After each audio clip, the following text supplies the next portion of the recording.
je connais les plans que j'ai formés sur toi. Tu vois ça? Il t'informe, il dit que j'ai fait des plans sur toi. Et il te dit ce sont des plans de paix et non de malheur, afin de te donner un avenir et de l'espérance. Il ne te demande pas si ça va te plaire.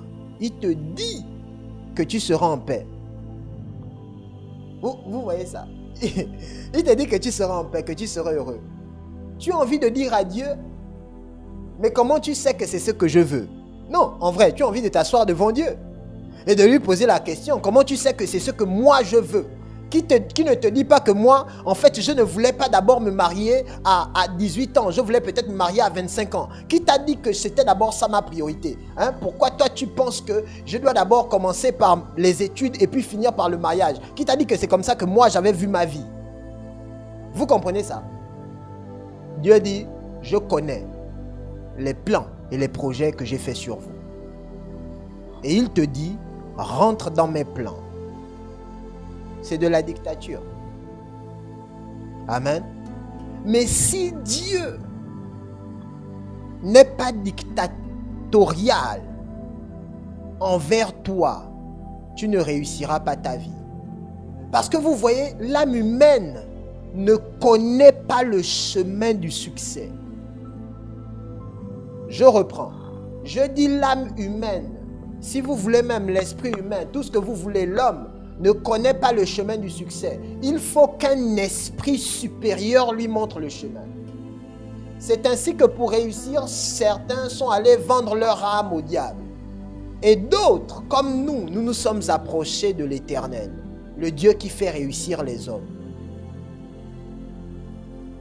Vous comprenez?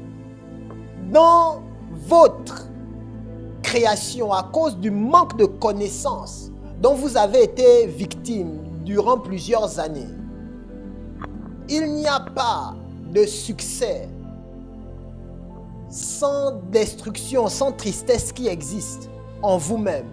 Il faudrait que vous vous rapprochiez d'un esprit supérieur. Dieu dit, j'ai des plans pour vous, acceptez-les. La partie de vous qui peut vous empêcher de vivre et d'expérimenter les plans de Dieu, je vous l'ai dit hier, c'est votre âme.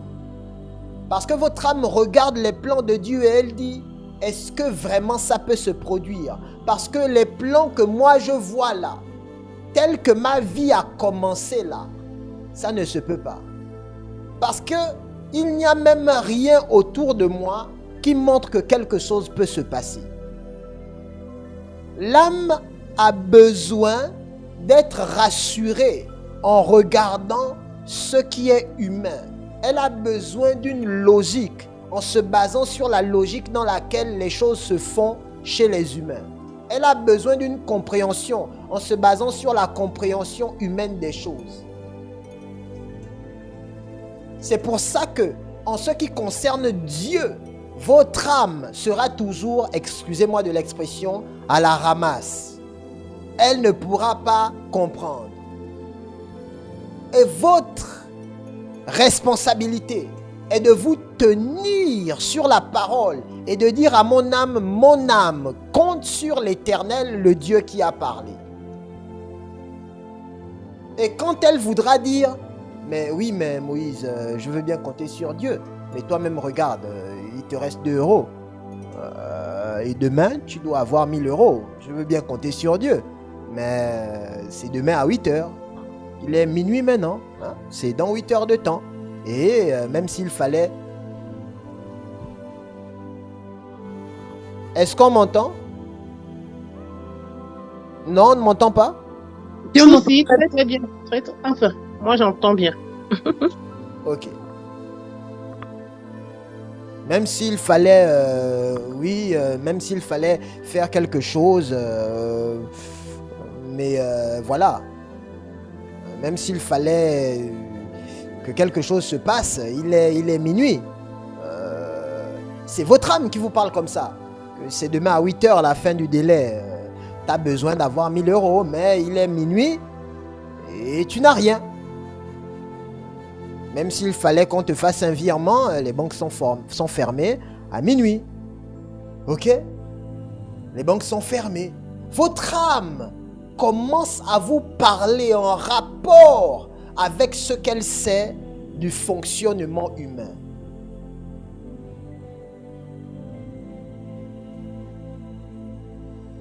Dans ces temps, dans ce genre de situation, vous faites comment? Pourtant, il y a 2 jours, vous étiez en train de dire « Mon âme bénit l'Éternel, mes 2 mains levées au ciel, en signe d'adoration, mon âme à moi bénit l'Éternel. » Vous étiez en train de dire « Oh Seigneur, je te rends grâce, parce que avant le jour J, tu m'auras donné les 1000 euros. » Vous étiez content dans le Seigneur et vous saviez que Dieu allait vous exaucer. Maintenant là, il reste 8 heures de temps, les banques sont fermées. C'est demain à 8 heures. Il est minuit. Dans son corps, on va voir. Ça, c'est ton âme qui est en train de te dire, il faut danser. Danse maintenant. La logique, toute la logique commence à revenir. Ok? La foi ou l'adoration, les chansons que vous chantiez là, tout est parti. L'âme est votre ennemi, non pas parce qu'elle se tient comme un ennemi, mais parce qu'il n'y a pas eu d'information à l'intérieur que vous lui avez donnée pour les temps de crise. Il n'y a pas eu d'information. Donc, quand elle se retrouve dans un temps de crise, elle vous renvoie simplement le message que on fait comment? On pleure ou bien on fait comment? On va crier au secours, à l'aide, on fait comment? On fuit parce qu'il n'y a pas d'information pour un temps de crise. Ok, je vais vous faire un petit témoignage. Un jour, dans une certaine situation, je me suis retrouvé à 2 heures du matin. Il était 2 heures du matin, c'était au pays, au Gabon. Si vous êtes en Afrique, vous savez qu'à 2 heures du matin, pour être sage, il vaut mieux ne pas se balader dehors. Ok? Parce que vous serez braqué. Et moi, j'étais allé dans un quartier où il y avait des braqueurs. Amen. C'était une certaine situation, c'était une situation assez délicate. Bon. Écoutez-moi, je suis allé dans le quartier où il y avait les braqueurs, mais voilà. J'étais en train de rentrer maintenant chez moi. Il était 2 heures du matin. À l'époque, ça ne se voit pas, hein? Les jeunes ont fait, le jeûne et la prière a fait beaucoup de choses. Mais je faisais la boxe, je faisais du full contact. J'espère que vous connaissez c'est quoi le full contact. C'est un peu comme de la bagarre de rue. Et je faisais également l'apkido. L'apkido, c'est un art martial là. Voilà. Mais mon art principal, c'était la boxe parce que j'étais vraiment dans un club de boxe. Ok? Donc, il fallait me voir. Je n'avais pas peur des braqueurs. En plus, j'avais grandi dans un quartier où on braquait les gens. Donc, écoutez, j'étais dans une autre ville, certes, mais les braqueurs, et puis il y a quoi même? Je connaissais les braqueurs, il n'y a rien. Ça ne me faisait pas peur.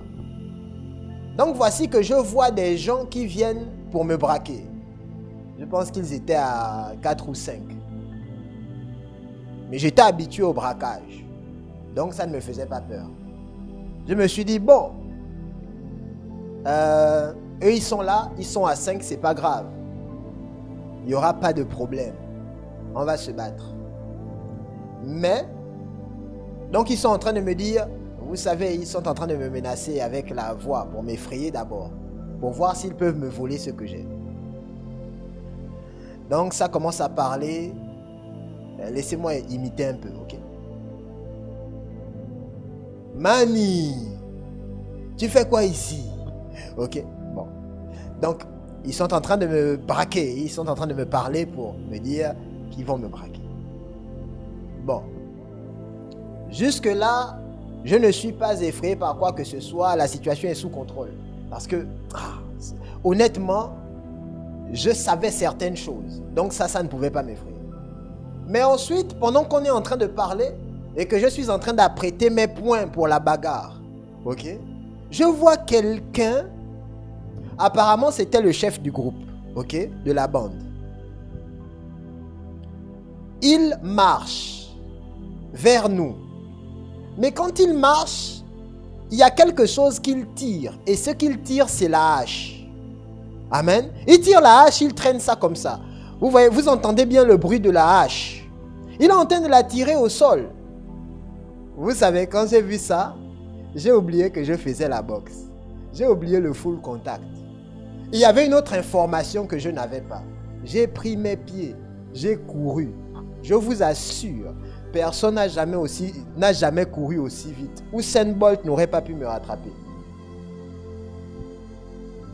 J'ai couru, j'ai oublié tout ce que je connaissais. Il y avait une information qui était là. Mon âme était en train de me dire, mon ami, de tout ce qu'on a appris, ça là, on n'a pas appris ça. C'est-à-dire qu'on ne sait pas comment gérer quelqu'un qui a une hache, qui est venu vers nous. On connaît les points, on connaît certaines choses, mais le gars, il a la hache. Je vous dis la vérité, j'étais enfant de Dieu. Hein? Ah, amen. Voilà. J'étais enfant de Dieu. Dans tout ça, j'étais enfant de Dieu.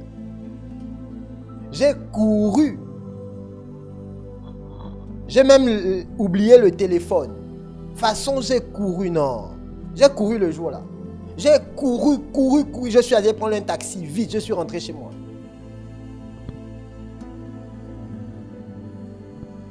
Pourquoi? Parce que mon âme avait reçu une information par la vision que je ne savais pas traiter. Vous pouvez voir une situation de votre vie que vous rencontrez dans votre environnement et il n'y a pas de parole en vous pour savoir comment vous devez vous comporter devant cette situation. Et vous vous apeurez et vous avez peur et puis vous pleurez et puis beaucoup de choses se passent. Pourquoi? Parce que ce que vous voyez, vous ne savez pas comment le gérer. Ce que vous voyez, vous ne savez pas comment on traite ce genre de cas. Le manque de parole de Dieu en vous vous détruira toujours. Toujours. Dieu donc vous fait la bénédiction d'avoir sa parole. Je dois me reconditionner pour le succès. Je dois me conditionner pour un avenir glorieux. Qu'est-ce que je dois faire? Je dois veiller à ce que ma vision change. J'ai remarqué que la première chose que Dieu vient faire avec la parole, c'est créer une image. Si la parole de Dieu ne crée pas en vous une image, alors elle n'a pas eu de l'effet. Écoutez-moi, la méditation n'est complète que quand la méditation devient une image, qui devient l'image avec laquelle vous marchez. Je peux vous montrer ça dans la Bible. Je dis l'image, la parole de Dieu doit créer une image. Regardez, allons-y lire quelques textes bibliques. Josué, allons-y lire Josué. Josué. Vous devez comprendre. Je vous dis, si vous ne comprenez pas ça, vous allez perdre du temps dans les choses de Dieu. Josué chapitre 6.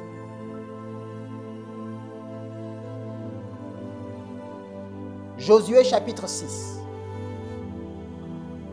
Du verset 1 au verset 2. Ok? Josué chapitre 6 du verset 1 au verset 2. Regardez avec moi. Je vous ai dit, soyez patients ce soir. Jéricho était fermé et barricadé devant les enfants d'Israël. Personne ne sortait et personne n'entrait. On présente la situation. Jéricho était fermé. Personne n'entrait et personne ne sortait. Rien ne pouvait se faire. Il y avait de l'impossibilité partout. Vous pouvez regarder votre situation, la situation de votre vie. Quand vous regardez autour de vous, personne ne peut vous soutenir, personne ne peut rien faire pour vous, personne. Même là où vous êtes en train de vivre, il n'y a pas d'espoir, il n'y a rien. Ok? Personne ne peut rien faire pour vous. Un peu comme les enfants d'Israël qui doivent rentrer dans Jéricho, personne ne peut entrer, personne ne peut sortir. Amen? Oui, Regardez ce que Dieu dit. Dieu parle à Josué. Le verset 2. L'Éternel dit à Josué, vois, je livre entre tes mains Jéricho, son roi, ses vaillants soldats. La première chose que Dieu dit à Josué, c'est que ce que je dis maintenant devienne ton image. Vous comprenez ce que je dis? Ah. Que ce que je suis en train de te dire devienne pour toi une image. Vois. C'est ce qu'il dit. Il dit, il faut que cela devienne une image. Vois. Vois. Est-ce que tu peux dire avec moi, vois? Vois. Vois. La promesse doit devenir ma vision. Et la vision doit être maintenant. Ça ne peut pas être futuriste. Tu ne peux pas être dans une vision et puis tu dis il fera. Dieu ne dit pas à Josué, tu verras, je vais livrer. Il dit vois. Il dit vois. Vois maintenant. Représente-toi l'image. Ma parole doit devenir ton image présente. Vois. Je suis en train de faire quelque chose. Je vais apporter une solution dans ta vie. Vois. Vois-moi en train d'apporter cette solution.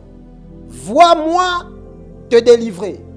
Vois maintenant. Il faut que cette image soit présente. Tu es en train de me dire, mais apôtre, comment je vais faire? La situation est compliquée. Tu me poses beaucoup de questions. Vois. Dieu dit, vois. Ça veut dire quoi? Il veut dire, utilise ta capacité à t'imaginer. Ok? Ton imagination, utilise-la. Et maintenant, forme l'image de ce que Dieu dit dans ton esprit maintenant. Il dit, vois. Vois. Vois. Exode. Exode. Allons-y lire Exode. Exode.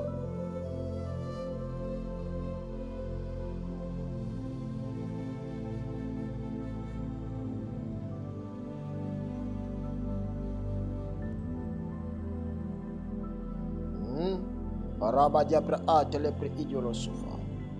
Zekete bredi shapatia. Umoso sopre ide ferlaliska. Maya salaba de brede le prehidios. Zekebe redia sufa. Yabade bregia sufa yabraimus.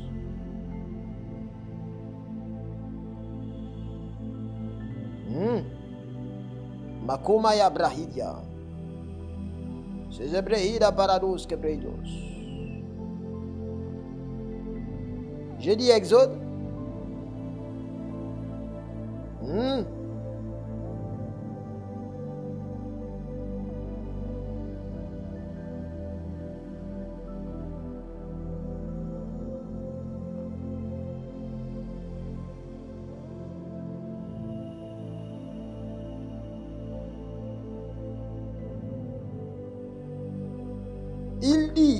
Il dit par Moïse.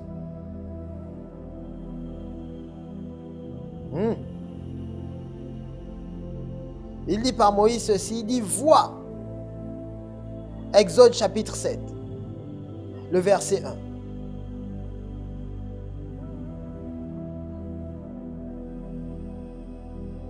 1. Exode chapitre 7, le verset 1. Il dit vois. Vois. Vois. L'Éternel dit à Moïse, vois, je te fais Dieu pour Pharaon et Aaron ton frère sera ton prophète. Dieu dit, maintenant, marche dans cette réalité. Tu es Dieu devant Pharaon et Aaron ton frère, c'est ton prophète, voient les changements dans les situations drastiques des hommes, les changements de Dieu dans les situations drastiques des hommes viennent par la capacité que l'homme a de se former une image de ce que Dieu dit. Si tu n'es pas capable de te former une image du succès, du changement que tu attends de Dieu, Dieu ne se verra pas dans les choses qui te concernent. Tu vas dire, mais Dieu, pourtant je prie. Il dit, mais tu n'es jamais rentré dans la réalité de la vision de l'objet de ta prière.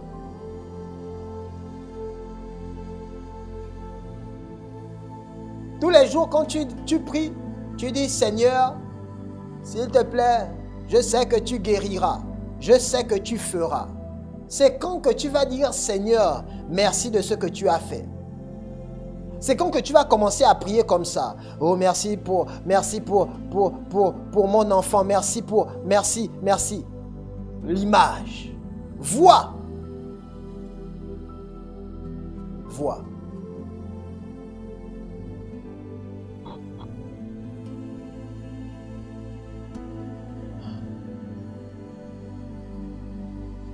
Le Saint-Esprit m'a dit,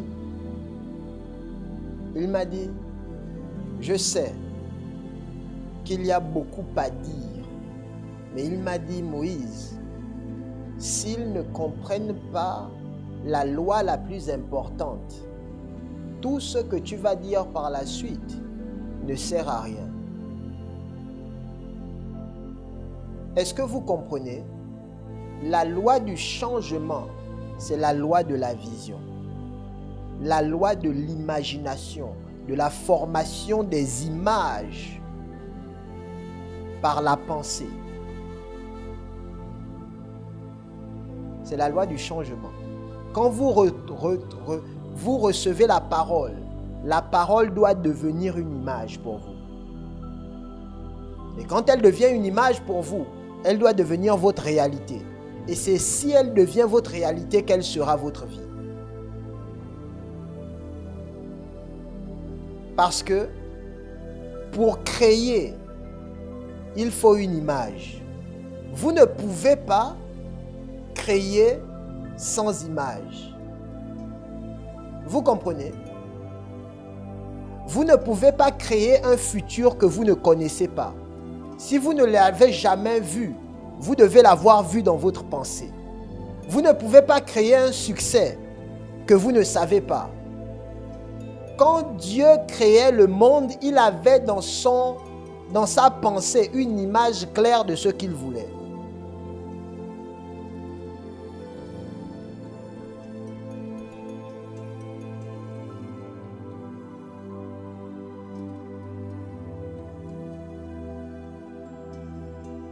Je veux vous dire, pour ce temps de rafraîchissement, vous devez comprendre.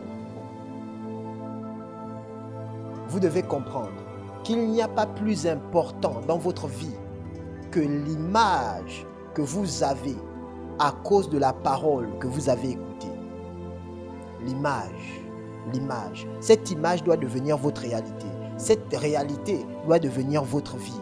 Et si c'est votre vie, vous devez la déclarer tous les jours, jusqu'à ce que vous la voyez. Vous accédez à un règne. Vous vivez dans ce règne. Vous marchez dans ce règne. Vous parlez dans ce règne.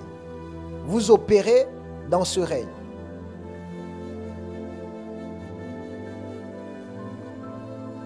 Vous voyez? Ce que je viens de vous dire là, c'est dit ici, simplement, dans un endroit où il n'y a pas 100 000 personnes. Pourtant, c'est exactement cette loi qui a fait en sorte que l'homme de Dieu qu'on appelle le pasteur Wangi Cho, qui est déjà retourné auprès de Dieu, avait une église de plus de 100 000 places assises. La loi que je viens de vous dire là, a fait en sorte que des ministères dans le monde puissent vivre l'impact et la puissance de Dieu. La même loi. Ce que je viens de vous raconter un peu de mollo, Ce que je viens de vous dire là, c'est la même loi. Maintenant, vous voyez, c'est ce que je dis. Je dis souvent aux gens, les secrets ne sont pas les choses cachées. Ce sont des choses là que vous avez vues, que nous tous nous voyons, mais que personne n'utilise. Ce n'est pas seulement des choses cachées. Tout le monde sait, tout le monde pense, tout le monde parle, tout le monde comprend le pouvoir de la prière. Maintenant, tout le monde sait qu'il faut prier Dieu. Mais, quand vous demanderez à un homme de Dieu quel est le secret de ton succès, quand il va vous dire c'est la prière, vous allez dire « Ah, Amen ». Pourtant, vous aussi, vous savez que la prière est importante. Lui, c'est devenu son secret. Nous verrons dans quelques années. Vous allez voir la gloire de Dieu déferler dans le ministère Sentinelle. Vous allez demander, mais quel est le secret? Quand on va vous dire les secrets, vous allez dire, ah, Amen, apôtre. Ah, tu avais dit ça. C'est tout ce que vous allez me dire. Ce sont les secrets. C'est la même chose. Si vous mettez à profit cette loi dont je viens de vous parler maintenant, je vous donne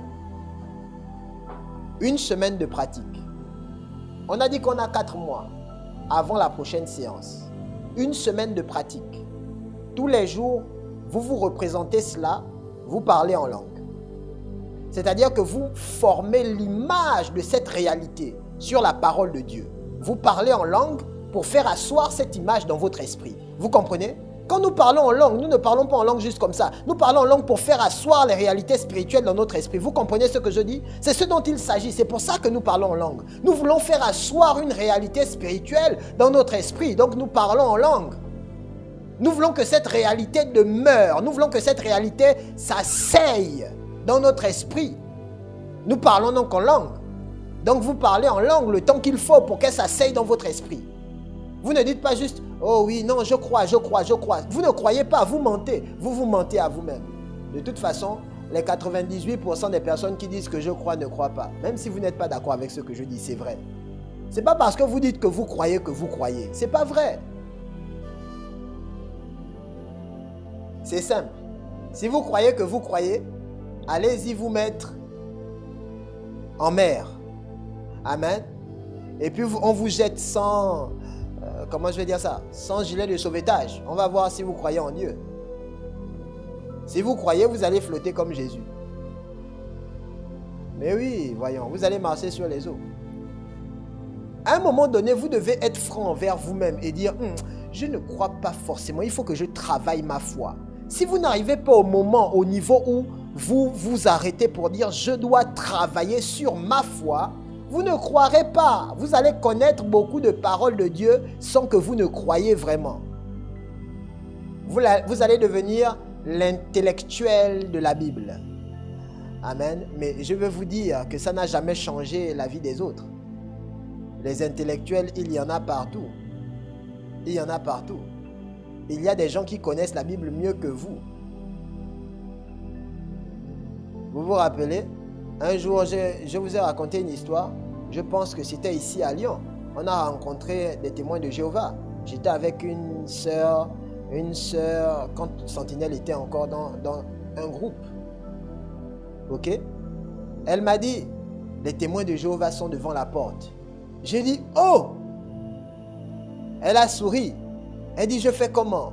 Je leur dis quoi? J'ai dit, non, fais-les entrer.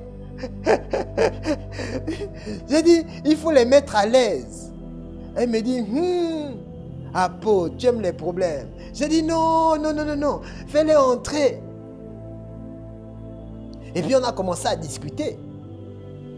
Je les ai écoutés parler. Vous comprenez?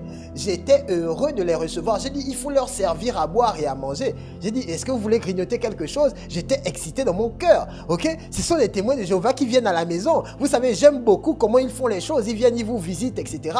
Ah, j'aime beaucoup. J'ai dit, mais il faut les recevoir. Ok? Donc ils étaient venus. Elle ne voulait pas les recevoir. J'ai dit, non, il faut les faire entrer. Et puis, ils ont commencé à parler. Je les écoutais. J'étais en train de regarder dans leur esprit pendant que je les écoutais.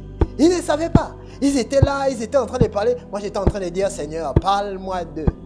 Oh, bonté divine. J'étais seulement là, en train de regarder dans leur esprit. Et puis quand ils ont fini, j'ai dit Dieu est fidèle. Je dis le Saint-Esprit est réel. Et puis ils ont commencé à me dire non, on ne croit pas trop au Saint-Esprit. J'ai dit mais c'est le Saint-Esprit, il parle. J'ai dit d'ailleurs toi, pendant que je suis en train de parler avec toi, il y a ceci, il y a cela, il y a ceci, il y a cela. C'est le Saint-Esprit qui me dit ça. Est-ce que c'est vrai? Oh oui. J'ai dit voilà. Et puis elle a commencé à me regarder. Elle a dit je savais que tu étais venu pour ça. Tu les avais acceptés pour ça. J'ai dit oui. Bien sûr. Et du coup, ils sont sortis de là. Ils se demandaient est-ce que ce qu'on sait jusqu'à présent est vrai ou bien on doit essayer de revoir ce qu'on sait. On fait comment? C'est bien, je vous assure, c'est drôle. C'est vraiment une bonne chose. Vous devez accepter à un moment donné que ma foi doit aller à cet autre niveau. Cette chose que je la veux de tout mon cœur, mais ce n'est pas encore mon image. Ce n'est pas ma réalité. Je ne vis pas encore dans cette réalité. Et je dois donc parler en langue pour que cette réalité devienne ma réalité. Vous savez à quel moment j'arrête de parler en langue dans une situation? C'est quand j'ai entendu le Saint-Esprit me dire arrête. C'est bon, arrête. Si je n'entends pas qu'il me dit arrête, ou bien je ne ris pas pendant que je prie. Ce sont les deux signes. Soit je ris pendant que je prie. C'est-à-dire que je prie, et puis je me mets à rire. Ça veut dire que j'ai fini de prier, c'est bon, Dieu m'a exaucé. Je peux dormir. C'est vrai. C'est ce que j'appelle la note de victoire. C'est quelque chose. Vous êtes là, vous savez, oh, la chose est déjà là, c'est bon, je peux dormir. Mais pour qu'elle arrive, ça ne va pas se produire le même jour. Ça peut prendre une semaine, ça peut prendre 2 semaines. Mais quand ça arrive, vous savez que c'est terminé le temps de prière.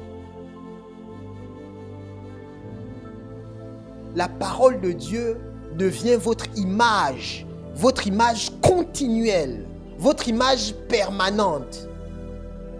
Je dis permanente. Quand vous dites au centre de toute chose, je ne vois que toi, je ne vois que toi. Quand vous chantez ça là, au centre de tout ce qui vous concerne, vous devez voir cette parole. Si vous ne la voyez pas, alors ce n'est pas encore vrai, ce n'est pas vrai pour vous. C'est vrai. C'est vrai. Je vous dis la vérité. Ce n'est pas encore vrai pour vous. C'est ce qui fait la différence avec les autres. Pendant que vous êtes en train de dire, oui, mais logiquement, j'ai écouté le témoignage de la sœur, elle a aussi travaillé. J'ai écouté le témoignage du frère, il a aussi. Vous écoutez que des témoignages où les gens ont aidé Dieu. Vous n'écoutez pas les témoignages où Dieu s'est fait aider par lui-même. Parce qu'il est Dieu, il n'a pas besoin d'aide. Vous comprenez? C'est vrai. Vous écoutez les témoignages où les gens ont aidé Dieu. Du coup, on ne sait même pas si c'était vraiment la volonté de Dieu. Quand j'écoute les témoignages de certaines personnes, j'ai envie de me dire parfois que en fait, tu es allé sur le chemin là, ce n'était pas la volonté de Dieu. C'est vrai, j'ai envie de dire ça, mais je ne peux pas dire ça parce que si je dis ça, il va me convaincre, il va essayer de me convaincre que Dieu était dedans. Je vais dire, ok, c'est bon. Je ne veux pas les problèmes, donc je te laisse. Mais je sais que tu as aidé Dieu dans cette histoire. Tu as aidé Dieu. Et puis tu vas me dire, oh, de toute façon, on dit souvent, aide-toi toi-même et le ciel t'aidera. Tu aides Dieu. Dieu n'a pas besoin d'aide. Quand il veut agir, il agit. Quand Jésus devait venir sur la terre, la Bible dit le zèle de l'Éternel fera ces choses.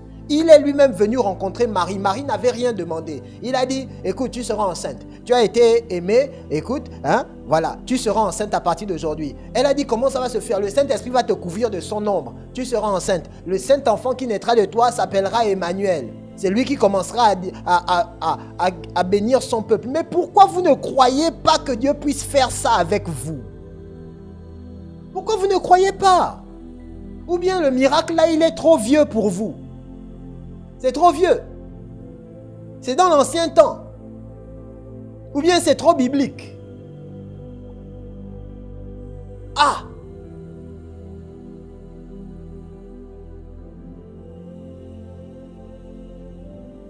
Je vous ai dit non. Donc, moi que vous voyez là, je suis vivant. Je suis dans un corps. Amen. Je me suis déplacé dans une distance d'1h30 en 30 minutes. Moi, je suis dans un corps. Quelqu'un m'a demandé comment c'est possible. Je dis, j'ai seulement marché et je suis arrivé. Comment c'est possible? La distance faisait 1h30. Je l'ai faite en 30 minutes en marchant. Comment c'est possible? Il m'a demandé comment c'est possible. Moi-même, qu'est-ce que je veux dire dans cette histoire? Je marchais seulement, je l'ai fait en 30 minutes. Pas qu'une fois. Si c'était une fois, on devait dire, oh, c'est arrivé. Non, pas qu'une fois. La dernière fois, j'étais même avec l'un de mes frères. Il était à la maison. Donc, il peut témoigner. Comment ça peut se produire? Dieu est capable de faire. Les miracles sont trop vieux pour vous. La parole de Dieu n'est pas assez forte pour vous. Vous êtes déjà au 21e siècle. Vous êtes dans le monde technologique. Dieu ne fait plus les miracles. Vous êtes trop expérimenté. Philippe était en train de prêcher. Après, le Saint-Esprit l'a ravi. L'eunuque éthiopien est resté là. Il a dit, mais Philippe est passé où? Philippe est passé où? L'homme qui était là tout de suite avec moi, il a disparu. Qu'est-ce qui s'est passé? L'apôtre Paul est en train de prêcher. Il est en train de prêcher. Voici que le jeune homme tombe de la fenêtre. Il meurt. L'apôtre Paul prêche. Le jeune homme, il somnole sur la fenêtre. Il tombe, il meurt. Il sort, il regarde. L'apôtre Paul regarde la situation. Il dit, son esprit est dans son corps. Et puis il remonte pour prêcher. Il n'a même pas dit, au nom de Jésus, reviens à la vie. Non, il a regardé l'enfant, il a dit, oh, son esprit est dans son corps. Pourquoi vous refusez le surnaturel de Dieu qui provient de sa parole? Vous êtes trop logique. Vous connaissez trop. Vous avez étudié les mathématiques. Vous connaissez le français. Vous savez trop de choses. Vous savez trop de choses. Donc, quand Dieu, vous êtes maintenant dans le froid, quand vous n'avez pas de manteau, Dieu ne peut pas vous réchauffer parce que vous savez, vous êtes trop intelligent. Vous savez que pour être réchauffé, il faut un manteau chaud. Donc, le Saint-Esprit ne peut pas vous réchauffer. C'est-à-dire que quand vous êtes dans le froid là, vous allez mourir de froid. Vous êtes trop intelligent. Or, la Bible dit que le jour, il les conduisait dans une colonne de fumée. Vous savez pourquoi? C'était pour qu'ils ne noircissent pas. C'était un nuage qui était au-dessus d'eux. Ils étaient dans le désert. Donc, ils ne devaient pas être atteints par la chaleur du désert. Donc, il y avait le Saint-Esprit qui se mouvait au-dessus d'eux comme une colonne de fumée. Et la nuit, c'était une colonne de feu parce qu'ils devaient être réchauffés. Personne ne devait avoir froid. Ah! Et vous maintenant, on dit le Saint-Esprit réchauffe. Vous dites Amen. Amen, le Saint-Esprit réchauffe. Vivez maintenant la chose. Ah Seigneur, non. Il y a le chauffage. Non, on est au 21e siècle, il y a le chauffage.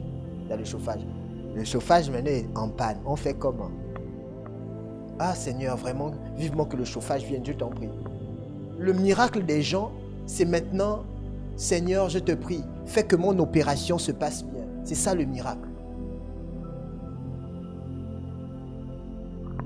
Les chrétiens du 21e siècle me font peur. Ils ont chassé la divinité de Dieu. Donc le miracle, c'est que l'opération se passe bien.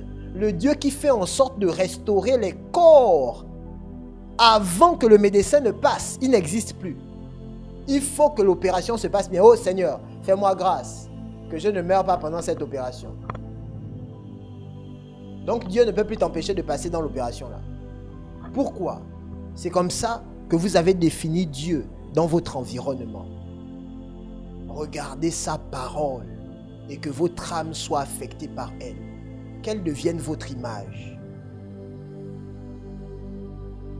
J'ai dit à quelqu'un un jour, j'étais en train de parler avec un homme de Dieu. Je lui ai dit, ici en France, j'étais à Pau. je suis rentré dans une forêt. Et puis je suis resté là-bas pendant quelques temps. Il m'a dit, en France. J'ai dit oui, en France. Il m'a dit, oh, on fait ça aussi en France. J'ai dit, on cherche Dieu partout. Parce que vous voyez, en Afrique, il y a des endroits, même on appelle ça la montagne. Les gens vont là-bas pour chercher Dieu. Il y a un homme de Dieu qui s'appelle Baba Lola. Il était apôtre. On dit que sur la montagne où il priait, il y a les marques de ses genoux, tellement il était resté à genoux en priant. Si vous regardez sur le net, vous allez voir. C'est en Afrique. Ici en Europe, les gens, ils sont trop intelligents, ils connaissent la technologie. Pourquoi vous faites ça? Pourquoi vous ne vivez pas Christ? Pourquoi vous faites ça? Vous allez pleurer, pleurer, pleurer, pleurer, pleurer. Est-ce que tu sais que toi qui as des problèmes de papier, tu peux te tenir devant le guichet. La femme qui vend, qui donne les guichets, la femme là qui donne les papiers. Tu te tiens devant elle et tu dis, je suis venu récupérer mon papier, mon titre de séjour. Tu lui dis ça. Pourtant, tu n'as pas déposé de dossier. Est-ce que tu sais que tu peux lui dire ça? Et puis tu retires ton titre de séjour. Ah! Est-ce que tu sais que tu peux lui dire ça? Tu lui dis que tu es venu récupérer, pas faire récupérer ton titre de séjour. Est-ce que tu sais que là où tu es là, on peut t'envoyer un message. Tu peux dire, Seigneur, j'attends mon message. Ou on va m'envoyer un message pour me dire que je dois venir récupérer mon titre de séjour. J'attends mon message. Est-ce que tu sais que ça peut se faire? Parce qu'il y a un Dieu dans les cieux. Est-ce que tu sais que ça peut se faire? Qui t'a dit que Dieu a besoin que tu envoies un dossier à la préfecture? Pourquoi tu limites mon Dieu? Ah! Est-ce que tu sais qu'on peut t'appeler pour dire, s'il te plaît, on veut que tu rentres dans ma maison. Je veux que tu rentres dans ma maison. Qui t'a dit que c'est toi qui dois toujours aller chercher? Est-ce qu'on ne peut pas t'appeler? Tu n'es pas un enfant de Dieu? N'y a-t-il pas de Dieu dans Sion? Il n'y a-t-il pas de fils? Il n'y a-t-il pas de fils ici de Dieu sur la terre?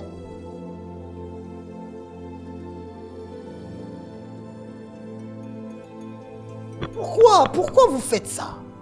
Pourquoi vous faites ça? Pourquoi vous vous abaissez autant? Qui a dit que les rois s'humilient comme ça? Pourquoi vous n'élevez pas le roi des rois en vous appuyant sur sa parole? Pourquoi vous ne faites pas ça? Pourquoi vous vous abaissez devant les situations des hommes comme si vous étiez un prince quelconque? Pourquoi?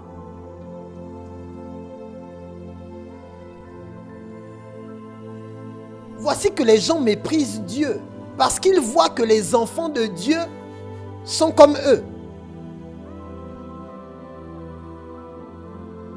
Donc la crainte de Dieu, vous savez ce qu'il s'est passé quand les miracles se sont passés? Dans Actes des Apôtres, la Bible dit que la crainte de l'Éternel a commencé à s'emparer des gens parce qu'ils avaient vu que Dieu se manifestait.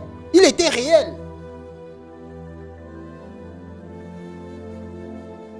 Est-ce qu'on ne... Écoutez, le Dieu de Daniel, Darius, lisez dans Daniel. Darius a fait passer une lettre dans tout son royaume pour dire qu'il faut respecter le Dieu de Daniel. Parce qu'il avait vu la puissance du Dieu de Daniel.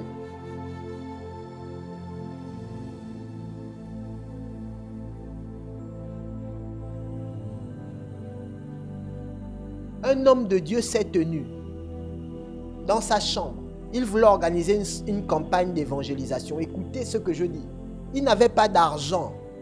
Vous êtes trop intelligent. Ça me fatigue. Vous êtes trop intelligent. Vous êtes trop instruit. C'est ça votre problème. Il n'avait pas d'argent. Il a dit, Seigneur, je veux organiser la campagne d'évangélisation. Je n'ai pas d'argent. Il priait le Seigneur pendant des heures. L'argent est tombé du toit de la maison. Là, la porte était fermée, le toit était fermé, l'argent, les billets étaient en train de tomber. Voici l'argent pour faire la campagne. Un autre homme de Dieu, vous le connaissez d'ailleurs, je vais dire le nom. Il s'appelle l'évangéliste Charles Talingano. Vous le connaissez, amen? l'homme de Dieu, l'évangéliste Charles Talingano, vous le connaissez pour certains. Qu'est-ce qu'il s'est passé? Dieu lui a dit qu'il va aller, il était en train de prier pour aller dans un autre pays pour prêcher l'évangile. Maintenant Dieu lui dit, écoute, va à l'aéroport, tu vas voyager aujourd'hui. L'homme de Dieu donc vient avec sa valise à l'aéroport. Il n'a pas d'argent, mais il vient sur la base de Dieu m'a dit que je vais voyager aujourd'hui. L'homme de Dieu se tient. Il marche, il arrive donc vers la femme. Amen. Vers la femme qui s'occupe de l'enregistrement des gens.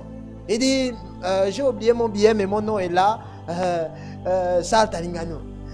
Vous comprenez? Il est en train de dire son nom. La femme check. Elle ne voit pas le nom. Elle dit, oh, comment ça? Il dit, revérifiez encore, s'il vous plaît. Je dois voyager aujourd'hui. Je suis enregistré pour ce vol. Elle check à nouveau. Elle ne voit pas. Il dit, comment ça? Il dit, attendez, madame, j'arrive. Il prend ses affaires. Il va aux toilettes. Quand il va aux toilettes, il dit, mais Seigneur, comment ça? Tu m'as dit que je devais voyager aujourd'hui. Parce que oui, Dieu a dit qu'il devait voyager aujourd'hui. Mais Dieu n'a jamais dit le moyen par lequel il devait voyager. Il dit, Seigneur, je suis là. Je suis à l'aéroport maintenant. On fait comment? Quand il ouvre à nouveau les toilettes, il est dans l'autre pays. Qu'est-ce qui s'est passé? Comment vous expliquez ça?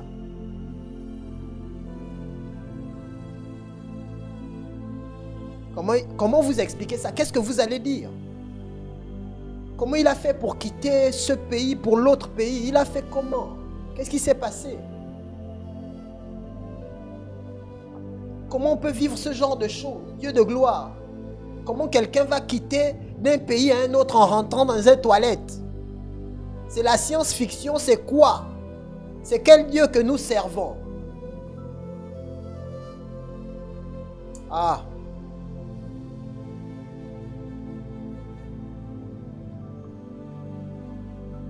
Je vous dis, ce que vous ne pouvez pas concevoir dans votre esprit, vous ne pouvez pas le vivre dans votre vie. Si vous ne pouvez pas accepter que Dieu est capable de faire au-delà de tout pour votre succès, si vous ne pouvez pas accepter que sa parole est capable de dominer votre être tout entier et recalculer votre chemin, le restructurer, peu importe ce qui a été fait dans le passé, alors vous ne pourrez pas vivre la gloire de Dieu.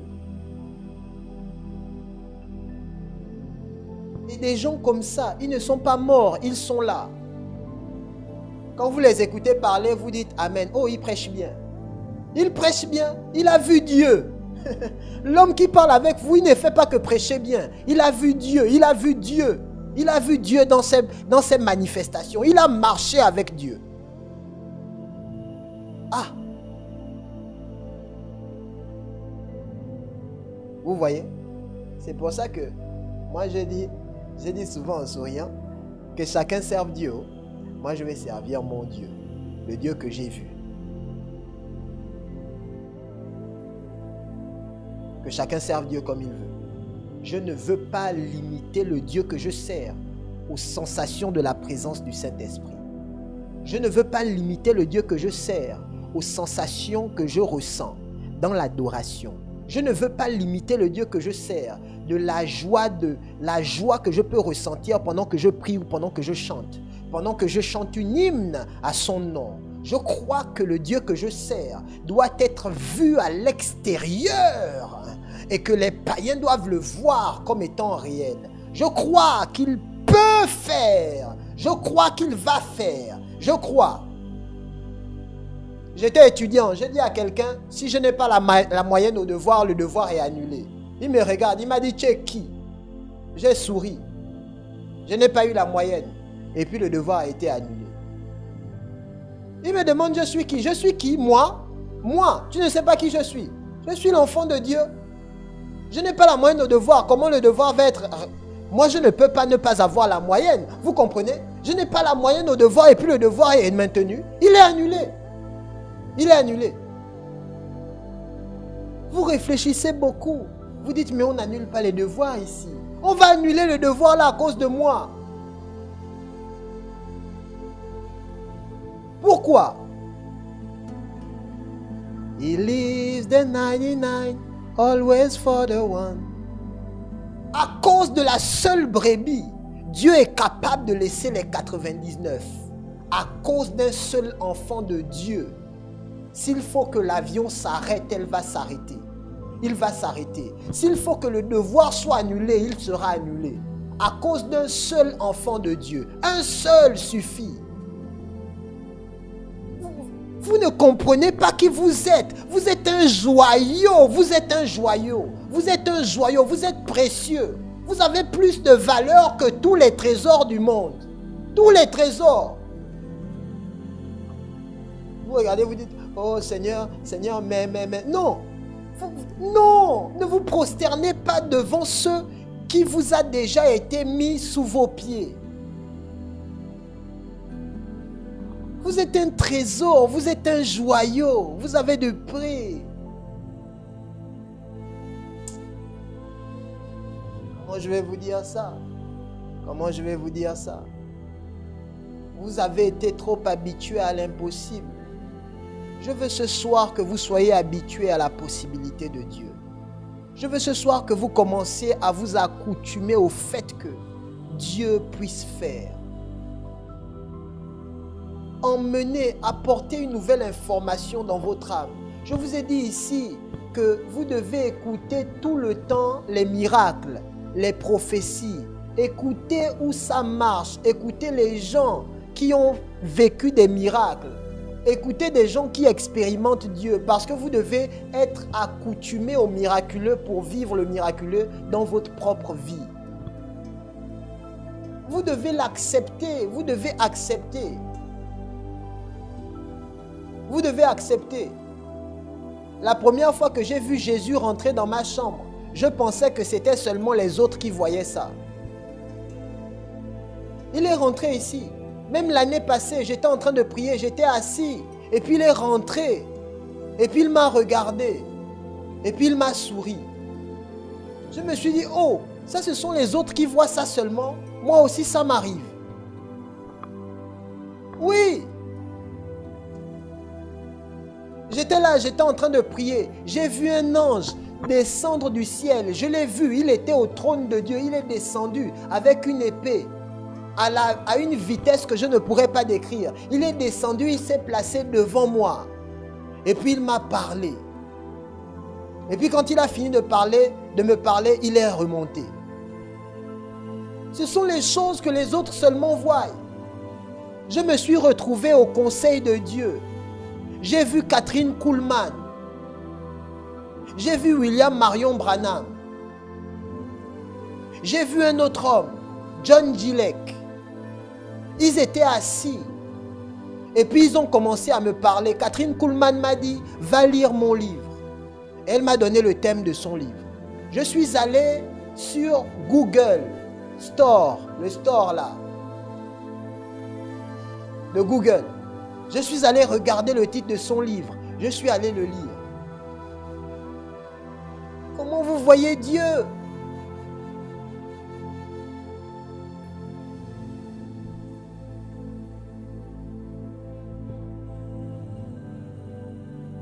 Pourquoi ça ne peut pas vous arriver à vous?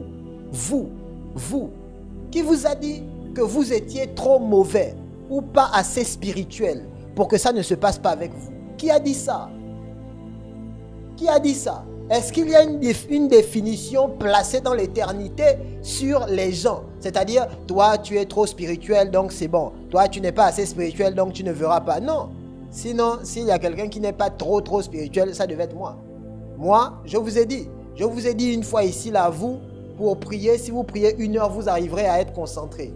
Moi, si je n'ai pas prié 5 heures, je ne suis pas concentré. C'est-à-dire que c'est au bout de 5 heures que j'arrive à être concentré dans la prière. Il y a des gens ici, là, quand vous priez 30 minutes, vous arrivez à être concentré. Vous êtes concentré dans les choses de Dieu. Moi, à 30 minutes de prière, je ne suis pas concentré. Pour moi, c'était je ne sais pas, c'était le b.a.-ba. On ne peut pas prier 30 minutes. Je ne peux pas prier 30 minutes et être concentré. Ça n'arrive pas. Donc quand on fait les programmes ici, on prie 30 minutes là. Je suis en train de vous accompagner, amen. On prie de tout notre cœur, hein. Je vous prie avec vous, mais pour moi, ce n'est pas suffisant. Parce que moi, il faut que je commence à prier 5 heures de temps pour qu'on commence à parler de concentration. Ça veut dire que là où les gens, ils ont des choses en 1 heure, moi, je dois attendre au moins 8 heures. Ça veut dire que si vous pouvez avoir un truc en 1 jour, moi, je dois attendre au moins 2 jours. Mais je ne me sens pas pour autant le moindre. Pourquoi? Parce que je suis conscient de la grâce. Vous voyez? La comparaison vous empêchera toujours de voir la grâce.